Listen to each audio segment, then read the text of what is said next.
Right off the bat, is this lens worth getting? Yes, if you're a hobbyist photographer who enjoys slow and deliberate shooting. Yes, for filmmakers who want a cinematic image. But no, for professional photographers who need to rely on their gear for money. For more information, stay tuned. The Voigtländer 42.5 is the kind of lens that lends itself very well to hype reviews. It is easy to hammer home the f0.95 number over and over and over again without going into depth the trade-offs that this lens makes to achieve such speed and what it actually feels like to use in person. By design, this is a niche lens. Even more so, since it has been designed for a system that was originally meant to be the step between a large sensor DSLR and a compact camera. It is neither light, nor cheap, nor very sharp. That wouldn't be telling the whole story. What is this lens? The Voigtländer is an odd mix of Marmite attributes. 1. It is manual focus, but has an amazing focus ring. 2. It is very fast, but not very sharp wide open. 3. It can give you a very shallow depth of field, but the bokeh can get very ugly. 4. The aperture can be declicked, but the aperture blades are very intrusive on the image. 5. It has a very solid feeling construction, but it is not weather sealed.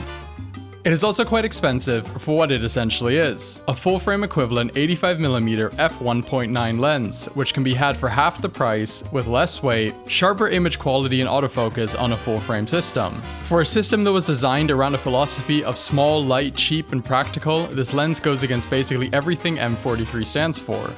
Stood for? Hard to tell nowadays. Fast aperture.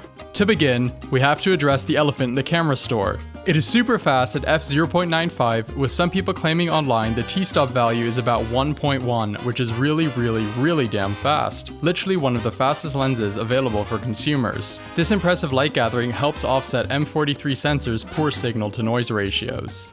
It also equals some of the shallowest depth of field you're going to be able to get on the M43 system, and it is a lot. 85mm is a popular focal length for portraits, and this lens does let you get a full frame look on M43 in some regards. It is also helpful in situational low light conditions, meaning darkness without moving subjects. In conjunction with M43 camera's amazing IBIS systems, you can really pull off some great nighttime images of still life with minimal noise.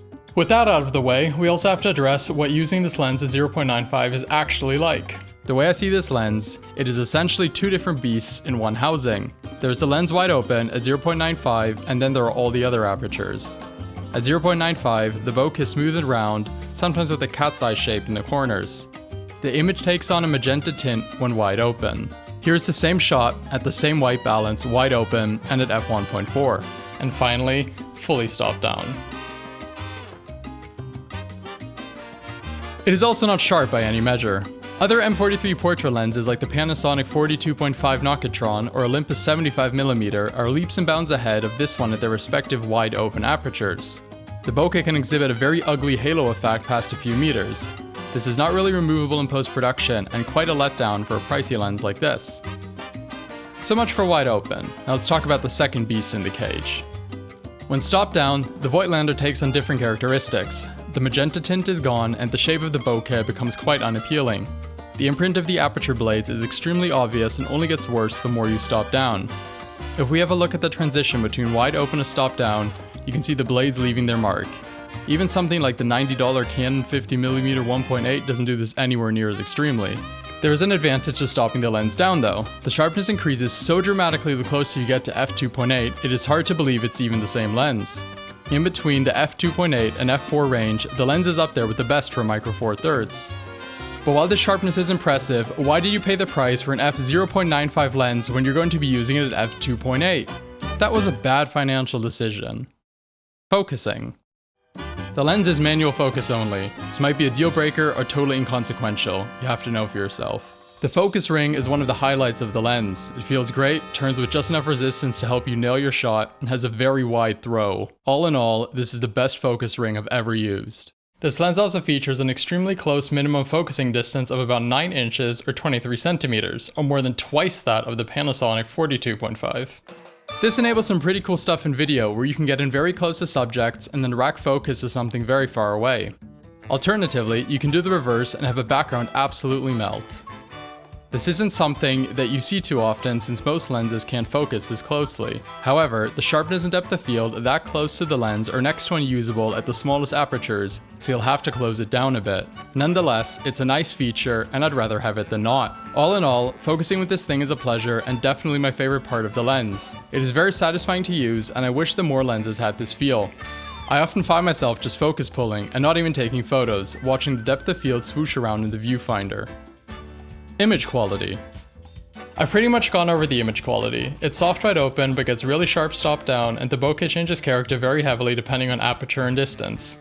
I'm not going to pixel peep any images since there are too many factors like YouTube compression and the relation between viewing distance and screen size to take into account. You can look at some MFT charts on lens rentals to get scientific results compared to its competitors. Conclusion. So who is this lens for? This is a lens for somebody who wants a bit of an experience. It isn't a lens I would recommend to anybody who has professional ambitions, since there are smarter options out there for both photography and filming. The image quality varies too heavily between settings to deliver consistent results. There's nothing truly outstanding about it to deserve the title of a workhorse or a halo product. Compared to its competitors, and in my honest opinion, the Voigtländer is horrendously overpriced for what it offers, which is coverage of a small sensor with an only decent equivalent f1.9 aperture that is soft wide open. That being said, due to the metal heft of the lens and the beautiful focusing action, this lens is fun and will teach you a lot about focusing and utilizing depth of field due to its hands-on nature. I also enjoyed for shooting these kind of YouTube videos a lot, since it lets me shoot my small flat without the backgrounds getting too distracting. In conclusion, everything about this lens puts it squarely into the hobbyist photography nerd category to me. It's a bit gimmicky, overpriced, fun, and you can brag to your amigos about having the biggest aperture. Thanks for watching. Please subscribe for more videos in the future. You can also follow my photography in a link in the description. I specialize in unit stills photography and have recently just come back from a shoot. Please check some of those photos out and some of my other stuff too. Let me know what you think, and I hope to see you soon.